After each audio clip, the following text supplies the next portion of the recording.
I want to tell you about a new podcast called Amuse News. Publishing multiple days a week, Amuse News is your source for food news, interviews from around the food world, and more. On the show, we'll be engaging with food storytellers, from chefs to advocates to people working in the field, and many more. Find Amuse News wherever you get your podcasts. Amuse News is a destination for everyone who's looking for a new, insightful look into the world of food. If your restaurant wants to put the best on the table, look for food with the New York State Certified Seal. It's food that is grown right here.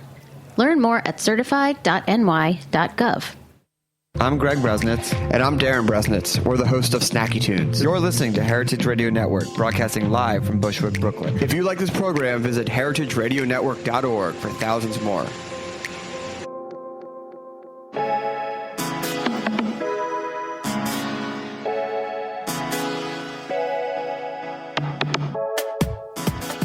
Good morning, Heritage Radio listeners. It is Tuesday at 11 a.m., and welcome to The Line. We are 1 week away from Election Day, so if you haven't filled out your absentee ballot yet, please do that and get it in. And also, please make plans next Tuesday to vote. It is sort of important if you've been paying attention to what has been going on lately in the United States. Now on to the fun stuff. My guest today is Jay Chan. He is the chef and co-owner of Fancy Nancy, which is named after his mother. It is a restaurant located in Bed-Stuy that, full disclosure, I've been to multiple times. I am a huge fan. I think it is a perfect neighborhood spot. You could eat there multiple times a week, and if you haven't been yet, you should go and check it out. Thanks, man. I feel like we hit it off the instant we met. We seem to be similarly aligned kind of in terms of how we approach hospitality and food and just having a good time while we cook. I want to definitely talk about Fancy Nancy, the spot in Bed-Stuy. But first, I want to start with your mom. The restaurant is named after her. Yeah. And your family is a restaurant industry family. Yes, very much so. Cool. So I know you're from Massachusetts. Tell me a little bit about your early childhood growing up in a family that owns restaurants. Oh, man. It was fucking awesome. The first restaurant opened when I was in the first grade, so pretty early. And I guess, let's see, what was it like? Parents were at work a lot, so I understood, like, from very early on that it was just, like, you work and you come home and sleep. But what type of restaurants were they? So I get asked this a lot, and there's nothing really in New York that you can compare it to. It's very, like, I mean, maybe in, like, a suburb or something, but it's, like, a very Boston experience. It's just, like, a, family-run Chinese restaurant. There's, like, I was there, like, doing my homework at a table, Mm-hmm. There's, like, prep work on a dining room table. They're, like, but it's big. It's probably, like, 80 seats, 80 to, like, 90 seats. And it's, like, Pan-Asian cuisine. There's, like, so there's two of them. The one in Boston has, like, a sushi bar. There's, like, pad thai. There's General Tso's chicken. There's, like, all the Chinese food that American people love to eat. Yeah, isn't it kind of weird that somehow Chinese restaurants have become this sort of catch-all for the 25 American dishes that I don't mean American dishes, that dishes that Americans look for to eat. Yeah, totally. So it's like, don't you think it's bizarre that Pad See Ew and General Tso's and also sushi, everyone's like, that's just Asian food, right? That's such a, I don't know, that's everywhere, right? You go to totally. You go to a Chinese buffet and it's like they have sushi, and that doesn't make sense. I mean, across the street from Fancy Nancy is #1 Chinese and Japanese, but it's really like the same bulletproof glass Chinese, Right, yeah. With like fried shrimp and tartar sauce, obviously. So growing up in the restaurant, you're sitting at a table, you're doing your homework. How early on did you get, were you bussing tables? Were you prepping? Like, when did you get thrown into the mix? They put me to work pretty early. Mm-hmm. Doing side work, like, cleaning green beans, like, packing to-go orders. I did that a lot. Mm-hmm. To-go business is huge, obviously, in Chinese food. So I was in the kitchen a lot, but not to so the tickets, everyone in the kitchen is Chinese. They don't really speak English. The tickets print in like Chinese. I don't read Chinese, but Do you speak any other languages? yeah, I speak Cantonese. Okay. It's really rusty now, but yeah, I helped out pretty early on. And so when did your parents start it? And also, are your aunts and uncles and your grandfather started it? Or your aunts and uncles are involved in the restaurant to a certain degree? So yeah, that first restaurant was opened by 3 partners, and that's one of them is my father, and then my uncle, who's my mom's brother, and a good friend of theirs. So it was those 3 guys started it. My uncle was a chef, like the executive chef of like this kind of local chain in Boston called Wei-Lu's, and people just got to know him there. So the restaurant's actually named after him. It's called Billy C. And yeah, and then aunts and uncles worked there, and then they decided to open another one like a few years later. My mom left her like bank job and started working there. Yeah. And so how does that come about? Were they sort of recent immigrants to the United States? Were they born in the United States, your mother and father? No, so my mom was born in Canton, China, and my dad was born in Saigon in Vietnam. And then they moved to Hong Kong. They spent most of their time in Hong Kong before coming to America. So it's kind of a crazy story, but just how they Tell got it. here. So here we are on the radio. Yeah, we're here. I'm ready to hear it. So actually, my father is my mom's second marriage. Mm-hmm. My mom came to America through basically an arranged marriage with some guy who happened to live in America. So if it weren't for that, I'd be like some random kid in China, like just whatever, doing my homework at another restaurant, I guess. So they got here, and then whatever, she met my dad. Separated from the arranged marriage? Yeah, Okay. divorced from the arranged marriage, which was like a huge deal in that culture. That was like fucking crazy. Yeah. And then, married my dad. This is probably in the 60s or 70s? In the 70s, Okay. yeah. And let's see. And they're in Boston at this point, right? She was living in Boston. She moved to Boston. She was the only one from her family in America. And then she... finally, like, moved her family, like, her mom and her dad and siblings came. So your mom seems like a real badass because... She's a real badass. That is an intense thing to go through, both culturally, economically, also just American socially. Even at that time, getting divorced was probably not the most common thing. And then you're talking about someone who recently moved here. So that's a big decision to make. Yeah. So she meets your father. They settle down in Boston. How long after that does the first restaurant come about? Man, years later. I mean, so my dad, my mom and my dad actually met before. My dad was friends with my mom's brother when they were in Hong Kong, and so when my uncle was working at this restaurant, Wei-Lu's, my dad got a job there too as like a manager. So they were all, already in the restaurant business. My mom worked like a night shift in like this, I don't even know what she did, in like an office of a bank, like whatever, counting money or something. Counting money. Who knows what they do down yes. there. How, maybe you can't answer this question, but I'm curious, how important to the fabric of the community is a family-owned Chinese restaurant? It seems like you just said that everyone employed there, they didn't speak English. Does it become sort of a spot for people who have recently immigrated to the United States to say, like, all right, I'm probably going to be able to get a job working in a restaurant because it's family owned, and they're most likely going to hire either friends or family that are coming over to the United States? Does it work like that to a certain extent? Some do. We didn't really. I mean, most of our family. My mom kind of has a big family. She's one of 5 kids. They were all here. They all worked at the restaurant at some point, but most of the staff, like as far as kitchen staff, it's really, I mean, that's like an issue too, as it is in New York, just like finding staff, and they have to compete with like a lot of Chinatown restaurants, and like they're a little different because they're not in Chinatown. So it's really like not a lot of Asian people go to their restaurants, you know. But so it caters mostly to like a white suburban clientele. Yeah. Gotcha.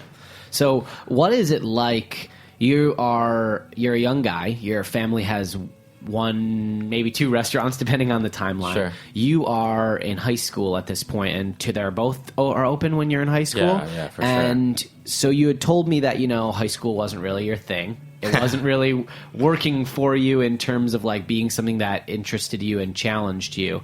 And you said that there was, when we talked earlier, you said that there was a program run through your high school that piqued your interest in cooking a little bit. Yeah. Is that like was that home ec basically? What does that really consist basically, of? it was a culinary program, and it was basically like the teachers would eat there. They would like order from a menu and pay. So it was like on the top floor of the school. So was it like a fully functional restaurant? Basically we did like the coffee and coffee cake and muffins and just whatever in the morning. The lunch periods we would kind of like cold cut sandwiches and maybe a burger special or something. Did you get paid or did you get credit? No, it was just it was like credits. Okay, so it was sort of like a hybrid between like working in the cafeteria and also you were. So, but there was probably a chef, right, that was helping you make There were like a few chef like instructors that were there, and we had some. There was like a classroom element of it. We had some like written tests and stuff, but for the most part, it was really. I just did a lot of dishes. 'Cause I showed up to class late. So you went to high school and did dishes, and then afterwards you went to your parents' restaurant, and they were like, "Hey, man, get back in there, do some dishes. It's your shift to answer the phones." I got good at that. So your the entire aspect of your working, living, breathing day is sort of restaurants and cooking. I like it in the kitchen. So you're in this kind of home ec program. You're working at the restaurant as well. At this point in your life, are you thinking to yourself, "I'm definitely doing this as a career," or does it just seem like this is my family owns a restaurant and I have to work there? That was part of it. I never felt like I had to work there. I think if it was up to them, I would have maybe been a little smarter and done something else with my time. But and I really, I really hated school growing up. I think a lot of kids can say the same, but I was very passionate about not liking school. And I don't know if it was so much that I was like, oh, this is something I can do. I think it was just like I was doing it, and I just kept on doing it. And here I am. So it does, though, you did make a actual hard decision to attend Johnson and Wales, though. So you do actually at a certain point say, all right, this may be a possible career opportunity for me. What's it like going to culinary school? I imagine your family was behind it to a certain extent. Like they were okay, and with your decision, probably supportive to a certain extent. They were okay that I was going to a school. they were like, at least he's going. At least he's not wasting his time doing nothing. Okay. They were a big part of it. I think if it was if I didn't have like Chinese immigrant parents, I probably would have just started working and gained some experience in like commercial kitchens. But school was good. I mean, I didn't love it, but it was a good, it was a great place to learn from mistakes, other people's mistakes. But for the most part, I worked during school too, and I when I think back about like experiences, I probably think about like the jobs more than what I learned in the classroom. So after school, you end up going back to Boston. You go to Mistral. So actually Mistral I worked at during high school. Oh, okay. Yeah. How old were you when you had your first cooking job? 16. Okay. Yeah. So that was in high school, and I worked basically the pastry station. Mistral was like, like a fine dining restaurant in Boston. At the time, it was like pretty nice. It was like pretty fancy. And at that point, my family had. It's funny, kind of like following the evolution of my family's going out to eat. It was like we would go to like whatever, like the local pizza place. That was like going out, and then like the restaurants starting to do a little better. We'd go to like nicer places, and so my parents really liked this place. We went there. They had like this seared Hudson Valley foie gras with a brioche like muffin that was hollowed out, that was stuffed with like duck confit and like these dried Wisconsin cherries, and then it was like a little piece of like foie gras seared on top, and then like a demi. And I like ordered that every fucking time I went to this restaurant, and the chef was like, who the fuck is this like little Chinese kid ordering, foie gras every time he comes in? But I loved it. And one day I was just like, I think I want to like work here.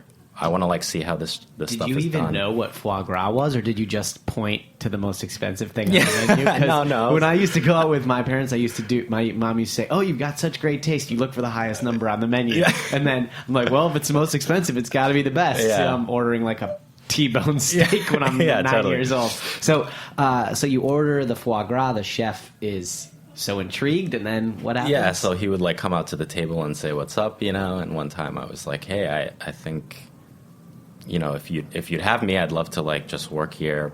I'd spend the summer or whatever." And he was like, "Why don't you come back? We'll talk about it." See how serious you are. So I went back, and it was basically an interview. I didn't even realize it at the time, but he was basically like, "All right, come upstairs." We like walked through the kitchen. At this time, my experience in restaurants was really only my family's, which was, just like a Chinese restaurant. It was run very like, I don't want to say sketchy. I mean, it's like a, but it was just like very chill. And then perhaps not the same organization level of a fine dining restaurant in downtown Boston. But besides my family's restaurant, I would watch this show called Great Chefs. It was on TV, and that was like my perception of fine dining, which was just like incredible mise en place and like a quiet, calm kitchen, and like the chef is just like making this beautiful dish one at a time. And everyone's then, stark white. It's just like no one has a beautiful drop of sauce on them. Yeah. Where does all the cooking occur? There's no screaming. There's no nothing. And so, he like walks me through the kitchen of Mistral, and it's just like, a kitchen in the city. There's people like, there's pots banging. There's people like hustling. And I was just like, holy shit, this is like fucking crazy. And he takes me upstairs to his office. He like, busts out cigarettes and starts smoking. And he's like, I'm going to work you like a dog, and I'm going to pay you pennies. Like, do you want to do this? I was like, yeah, sure. Why not? Whatever. What else am I going to do for my, with my summer? So I did that. And it was great. It like, turned my world upside down, and I loved it. It was great. It's cool that someone who just hated school, basically what he did was he conned you into basically going to school for free. And you said, yeah, all right, I'll sign up for this. No problem. I'll work basically for free, and you can abuse me as much as you want. As long as I can like stand around foie gras all day, I'm cool. So you start to gain this new perspective on restaurants. Does it at any point right away kind of inform you about your parents' restaurant? Like, did you go back and were you sort of like a know-it-all? Like, yeah, I'm working at Mistral now, so let me tell you guys about labeling and how to organize the walk-in and everything. Like, did you get like a little bit of a big head now that you were at a sort of a fancy restaurant? No, I was very like, I was a kid, and there were like these, heroes like cooking all this stuff, and I was just very like I was very shy, just very like, oh yes. And I remember the chef like walked over. He was never really in the kitchen, but he walked over while we were like prepping for a party. And I reached up to get something, and a plate comes like crashing down, on the prep table. It was like mise en place there, and he just like got right in my face, you know, and he was just like, are you, you know, and I was just like, oh, what did he say? He was just like, are you like breaking my shit or whatever? And I was like, no. And he was like, no, like no chef. And like from then on, I was like, oh, everything is like, yes, chef, no chef. And that really stuck with me. And then, but I you know, I didn't go back to my family all, you know, maybe after, you know, while I was in culinary school that happened. It's the same as like when you learn to drive, you know, and then you get in the car with like your mom or your dad, and you're like, your signal's not on, and they're like, shut the hell. It's like when you after your first year in college, you're the smartest person in the history of the world. You're like, let me tell you about World War II. I know everything now. So you are at Mistral. You are learning all this great kind of technique. Was there a specific moment when you got to like jump on the line or cook something where you really, was there a turning point at Mistral where you felt like you went from kind of like just doing prepping and being sort of a errand boy around the kitchen to like making real strides and contributions? It took me a long time to get over that hurdle. And like when I work with younger cooks now, I tell them that I'm like, listen, like one day it's just gonna click and you're gonna be like, this is how things work, and I don't have to be like a scared little puppy at work, you know? But I was definitely like it was very intimidating. You were that. So now you know, for a long time, now you know how to kind of move people past that point. Yeah. We're here with Jay Chan. He is the chef and owner of Fancy Nancy. We're going to take a quick break, and when we come back, we're going to talk about moving to Montreal. Stick with us.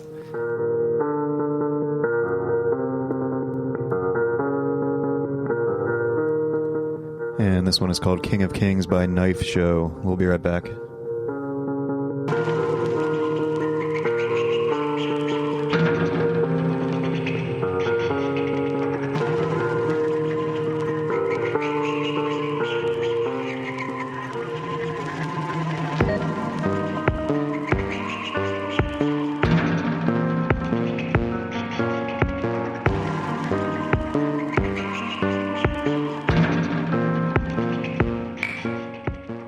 New York chefs and restaurants are proud of the food they put on the table.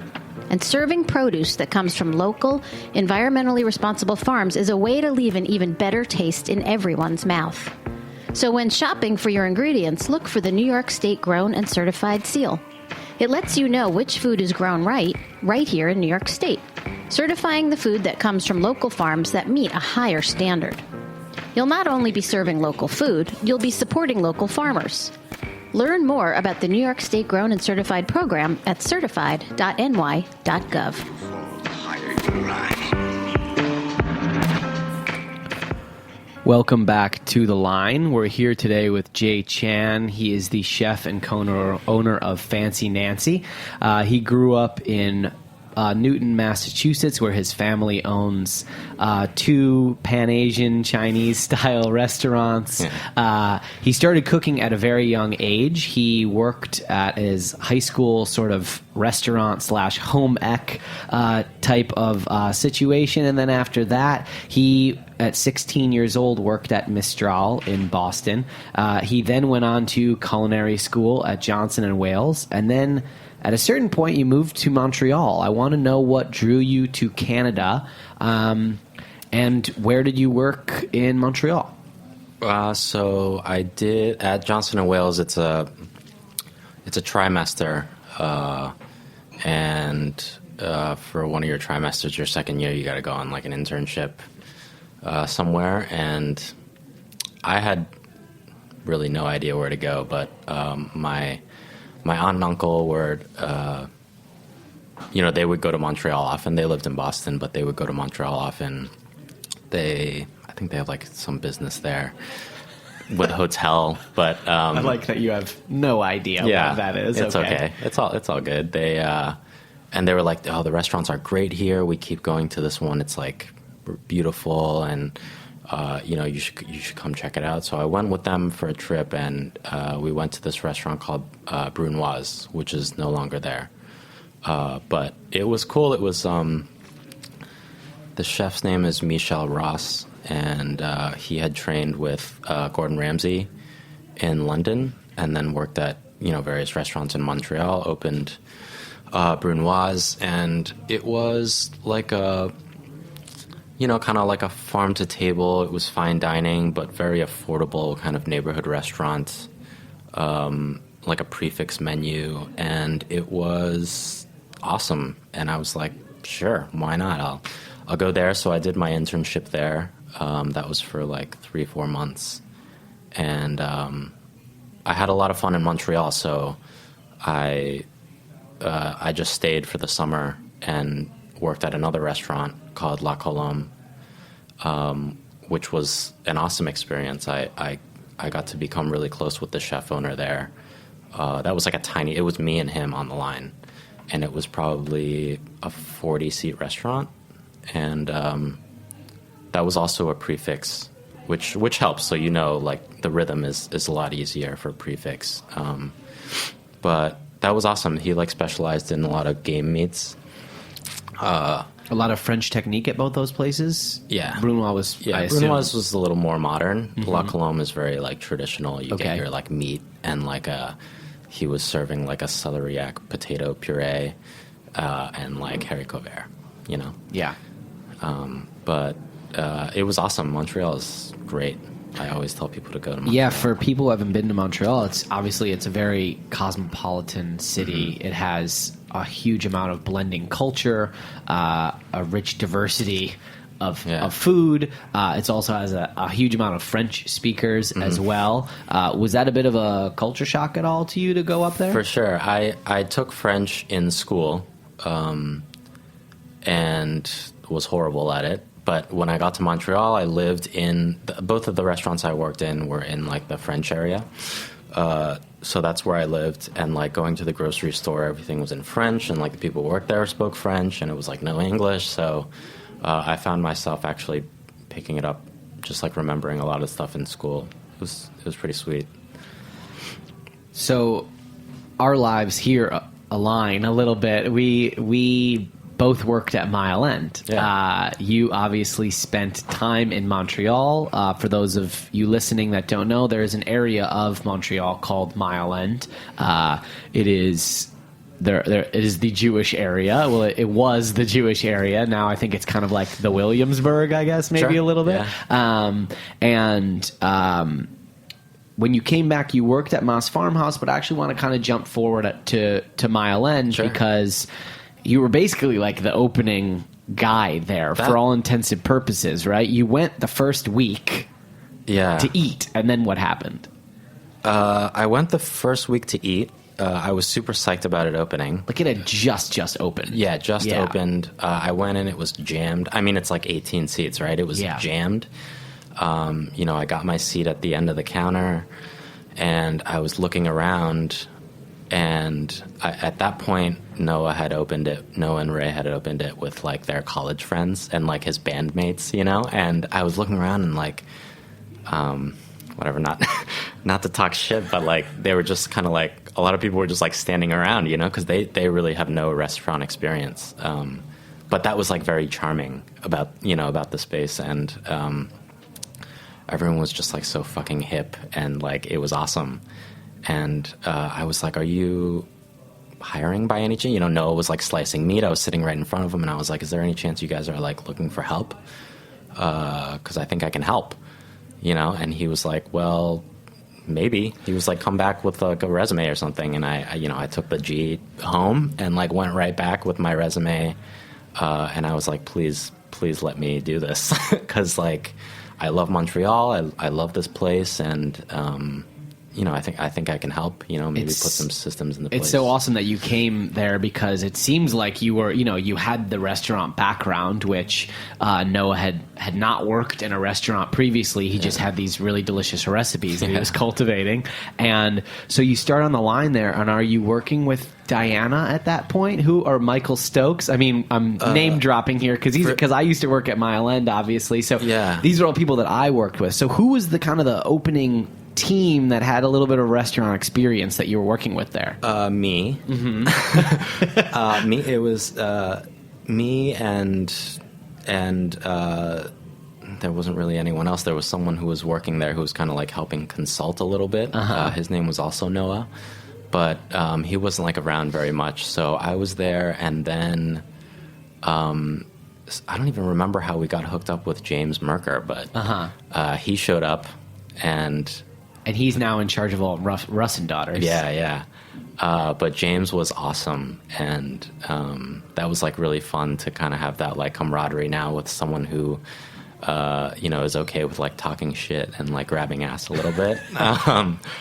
And then I honestly don't remember if Stokes or Diana got hired first, but I think they maybe started around the same time. So what's that transition like when you come into a restaurant that just explodes onto the scene? I mean, it was crazy. It was crazy. There were lines around the block. Yes. People were dying for this product. It was like the cronut before the cronut, right? It was crazy. Really like was. On weekends, there would be people who drove from like Long Island to like Hoyt Street, and like double parked and was like, "Where's the pastrami?" And they're like walking by it because it's a little shoebox on Hoyt Street in Borum Hill, and everyone's like, "Where's this deli?" Everyone's looking for Katz's, and it's like exactly. an old auto garage that Noah converted into this smoked meat dreamland. Yeah. So you start there. What does it feel like to kind of jump into a project that is not really established yet? Like you have your fingers in it, but it's obviously someone else's vision. But sort of, you have the cooking background. You bring sort of the actually traditional restaurant skill set into the mix. How does that factor in? So at that point I was pretty young. I don't even remember how old I was. 23 or something. I was pretty young, but I think at that point it was really great for me because it was like kind of new. We were kind of like growing together. I was still growing as like a cook and a chef, and it was really like I knew I was able to kind of get people to work and not like kind of stand around and like have people wait. So I knew I could help kind of just like get the wheels on track a little bit, as far as getting the place to run a little bit more efficiently. But the recipes were all Noah's, and it was great. And I really loved eating the food, so it was easy to get into it, to sell it. And people were obviously already excited about it on their own, so it was an easy sell. It's cool. We had the exact same experience working in trying to acquire a job there, because I went there, had a sandwich, and I looked over at my brother and said, "I got to work here." Yeah, that's awesome. Yeah, and that's great. The same thing happened to you. Sandwich, man. It's I think that really speaks to the power of what like a singular flavor can do to people. Yeah, totally. It just draws you in, and then you want to know, as a cook, you want to know how to make it, but also you see the kind of direct joy that it's providing people by eating something that, it's a sandwich, right? It's a simple item. Did you find that after working in Montreal and doing kind of high end, and then coming to, it really is, it's a deli, it's a sandwich shop, which is definitely not high end, but takes a lot of work on the back end. Did that transition inform your style at all? Did you draw anything from that big jump? If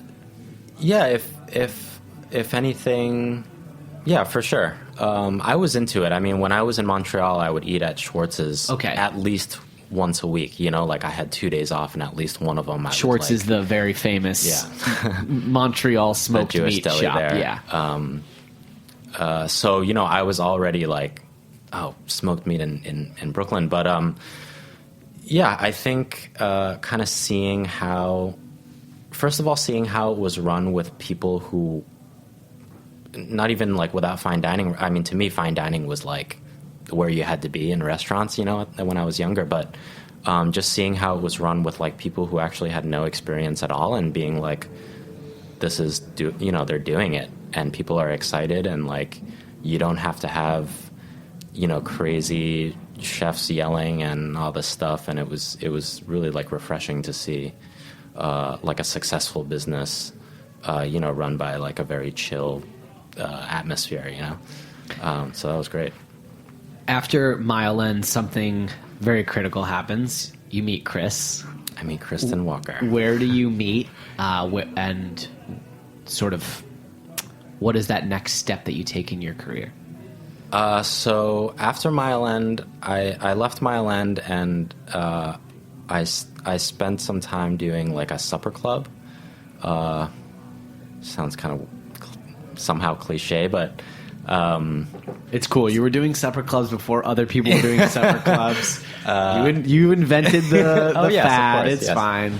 I coined the phrase, and it kind of became my job. We were like selling these tickets and doing like blind tastings out of apartments, but that got very, tiring pretty quick. And so I started working at Northern Spy Food Company in the East Village. That's where Kristin was the general manager. And I was just, cooking on the line. And we met there. That was actually a really great experience, Northern Spy. That's actually no longer open now, but I really love that restaurant. A lot of people feel the same way. Really sad to see it go, but that was also like kind of like refined technique, but the atmosphere was very, not turn and burn, but just a very casual East Village restaurant. So I think about that experience a lot when I'm cooking. So you and Kristin start thinking about working together in some capacity, but it doesn't happen right away. You end up working with Jonathan and John Wells at Fung Tu. Yeah. I had Jonathan on the program. I find him to be as sort of like intelligent, articulate, and passionate as really any chef that I've ever encountered. Yeah, he's like a very academic. Yeah, his just knowledge and his ability to discuss like the composite of a dish and the mindset, I found very, very enlightening. What was it like to work with him and also another great talent, John Wells? It's pretty much just the three of you guys in the kitchen trying to get Fung Tu open.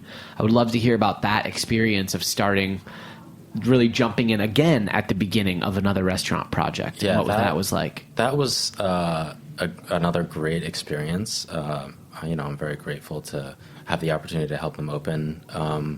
I met John Wells at Moss Farmhouse, so we had known each other for a number of years and worked very closely together. We actually did a bunch of the supper club dinners together.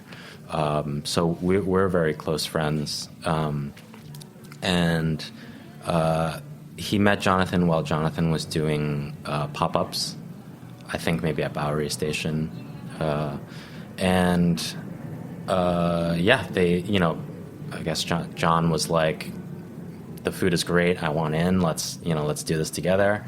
And so he called me and was like, we're opening this restaurant, it's going to be awesome, I need you. Like, let's, we want to rock it out. And they didn't really have anyone else in mind for the kitchen. And so I was, it was great because at that time we already knew we wanted to do something, Kristin and I, so having the opportunity to like go through an opening kind of emotionally and physically, was a great opportunity to do it. Did it prepare you at all for what would come with Fancy Nancy, or did you? Oh yeah, because so we signed the lease for Fancy while I was still at Fung Tu, so we opened it pretty soon after. So everything was still very fresh in my mind, and I would just, while we were opening, I probably thought about Fung Tu like, 50% of my day. I was just like, thinking back and like, okay, this is very doable. And, it was a great experience. Yeah. It's so cool that you were able to do that kind of simultaneously, be part of the process of opening Fung Tu and also working on Fancy Nancy, because, it seems like you were able to do a ton of cooking, but also able to sort of lean on someone who is going through that same process, and someone that you could trust as well. So Kristin is managing Mission Cantina. You're at Fung Tu, and you're working on the build out of Fancy Nancy. You've got about 1 million things going on. What day did you open Fancy Nancy? We opened August 22nd of last year, 2015, and it was we just kind of like opened the doors to the neighborhood. We didn't like make a big deal of the opening. It was just like, we'll just see who comes in, and because I actually had a lot of trouble getting staff to open, so we opened with it was me and one of the cooks was a 22-year-old who had just graduated college, she was actually used to be in radio. She had never worked in a restaurant before, but she was just interested in food. And I was like, that's all I need. Like, you're passionate about food and you have a heartbeat. Let's do this. One of the other cooks was also, I think maybe she was 24 at the time, didn't really work at restaurants either, but she was Danny Bowen's babysitter. And I was like, that's close enough. Let's do this. So yeah, I definitely did not want to get caught with my pants down. I was like, let's just quietly open this place, So it was very smooth, and then it's definitely evolved. We opened with like 6 things on the menu, it's come a long way in our first year for sure. I'm going to read a quote from you about the restaurant. We treat the restaurant as an extension of our home. When you walk through the door, you aren't greeted by a traditional restaurant experience. What I always tell our team is to imagine a house party. Chris and I throw a party every single night. So that resonates with me incredibly hard as someone who opened up a restaurant a week ago and has been looking forward to that dream for a really long time. Nice. Congratulations, by the way. Thank you very much. Awesome. I think partly why I love Fancy Nancy so much is for what you've just articulated in that quote. It feels like Cheers with food and cocktails, nice. Like it is in fact a neighborhood spot. Yeah. It feels so often when you go out to restaurants these days that people are trying to create a neighborhood spot, but you can just smell it from a mile away that it just doesn't feel right. Yeah. How did you pull it off? How did you create the vibe, and how do you continue to cultivate that as you expand the menu? The vibe I have, we got to give credit to Kristin. She is a lot of the restaurant, and a lot of the experience is really her. But we live in the neighborhood, so we knew we wanted to open something not necessarily in that neighborhood, but it just kind of clicked. One day we were like, I'm just so sick of like ordering the same things on Seamless and like going to these places that don't really have that many options. I want to eat some vegetables or something, and we were like, let's just do it here, and so we started looking around for spaces, in the neighborhood. But people always know when you're not being real, and so if you're trying to, it's almost like they want to open a neighborhood restaurant, but it's like a neighborhood themed restaurant, exactly, right? Yeah. And a lot of that, what are the 10 pieces you need to make a neighborhood restaurant? Let's get them all crammed into this room. Yeah, exactly. But it's really, it's just about being honest to that attitude. Like, I really hate when you go to restaurants and the server has like a server voice, because it's like it's like, I know you're going to clock out and you're going to like hit up your friends, and that's not how you're going to talk to your friends. Like, just talk to me like a real person, because, so, that's, we always remind our staff of that. And the staff is really great, so that's, a lot of it is up to them. But, I don't know. I want to also ask you about specifically Bed-Stuy, which is a rapidly changing neighborhood in Brooklyn. Yeah. New businesses are opening up all the time. You live there. Yeah. I live there. You opened up a year ago. I moved to Bed-Stuy about a year ago. Mm-hmm. As Bed-Stuy changes, and people that have lived there for a long time have been often critical of the changing demographics, you do live there and you do have a business there. You are as much a part of that community now. How do you see Fancy Nancy fitting into that? And how do you see Bed-Stuy sort of changing over the next couple of years? Well, I mean, I think we fit in simply because we are genuinely a neighborhood restaurant, you know. Everything on our menu is under $20, which, if you're a neighborhood restaurant and you expect people to eat there often, like, it's kind of fucked up to, you know, to like serve a, you know, $36 chicken or whatever. But, you know, and we want people to come back, and the neighborhood's been great. You know, we probably recognize like 80% of the faces that walk through the door, you know, which is, we're very lucky and very grateful for the, you know, for the neighborhood. But yeah, a lot of people are moving in. And, well, how's the neighborhood going to change? Well, I mean, there's definitely room for more restaurants and cafes and stuff to open. So, you know, that's really great for the neighborhood. There's, I mean, there's, you know, restaurants and cafes opening up now, which is like awesome to see, because as much as we have a business there, we also live there and want to eat more food too, you know. That's yeah, I don't know, I really like it. It's very chill, and we'll see. I hope it doesn't get crazy like, you know, Williamsburg style, but it's still very chill for now. We have to wrap up really shortly, but I do want to ask you about one specific dish on the menu, the chicken dish. Sure. If you can just briefly explain it. I know that it has been influenced by your mom. I think it's such a wonderful representation of the restaurant. Nice. It's a great chicken dish. It's a thing that you can order a lot, and of course it is under $20 as well, which I think makes it appealing to the neighborhood. What's this dish about? Yeah, well, the restaurant is named after my mom. And so I was like, well, I gotta have a dish that's just like for mom, you know? So it was really just, I thought of all the things she really likes to eat. She loves, I worked at this place in Boston, in Newton actually, that had like a roast chicken that she loves. So I knew it would just be like a roast chicken. That's an easy, you know, that's an easy sell. And then she loves when we eat chicken, like the poached, like Chinatown chicken that's just like hanging there. It's, the condiment is like a ginger scallion sauce, which I also love. So we do brick chicken as the technique. So we debone.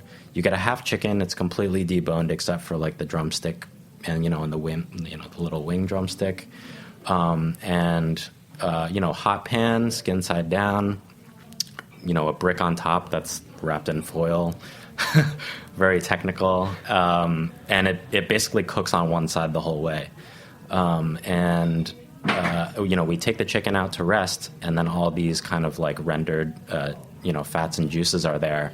And instead of making a pan sauce, we make a pan. We call it a pan rice. So it's basically like a fried rice that's, you know, fried with the chicken fat that's rendered off the roasted chicken. So. You know, we throw some sliced garlic, there's rice and kale, and it's really just kale fried rice. And it's those three things. It's like chicken, rice, and condiment, and the neighborhood is eating it up. And my mom comes for brunch. She'll like visit for brunch for the day, but I'll like roast her chicken, you know. What did she say the first time she visited the restaurant, and when you said, "Mom, this is named after you"? She, I mean, she loves it obviously, but she was like, "How do you get the rice so good?" And I was like, "Yes, you know, victory. That's all I need to hear. We can just close now." My mom finally approves of me. I've made it. Yeah, but it was great. I love cooking that dish, and you know. It's great. It's a really fun dish. And if you come to the restaurant, I definitely recommend the chicken. Jay, congratulations on year one. Thank you. Thank you for being on the line. Thanks for having me. Heritage Radio listeners, thank you for joining us. Join us every week, Tuesday at 11 a.m. here on Heritage Radio.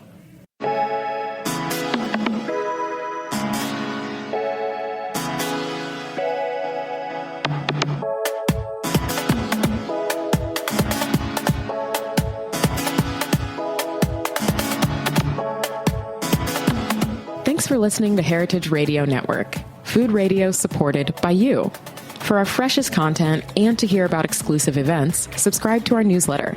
Enter your email at the bottom of our website, heritageradionetwork.org. Connect with us on Facebook, Instagram, and Twitter at heritage_radio.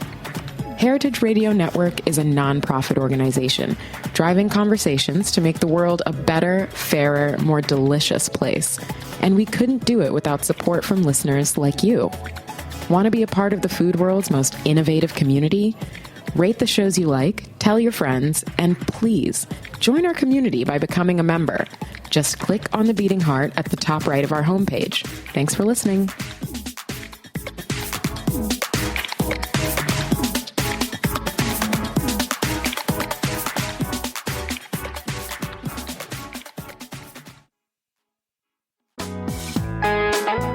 Hey listeners, we're nearing the end of our 15th anniversary fundraising campaign, and we need your help to meet our goal. This campaign offers you a chance to win a unique food and music experience in one of the most exciting cities in America. Here's how it works. Donate to HRN and you'll be entered to win dinner for two and 2 tickets to a concert in one of 8 amazing cities: New York, Los Angeles, Philadelphia, Nashville, Las Vegas, Charleston, Ardmore, Pennsylvania, and Asheville. All donations support our work educating food system storytellers. And when you donate, you can choose one of those cities and you'll be entered to win dinner and 2 tickets to a show. So help us reach our goal and enter to win dinner and a show in the city of your choice. Check out heritageradionetwork.org/15 to donate and enter to win today. That's heritageradionetwork.org/15. Thank you.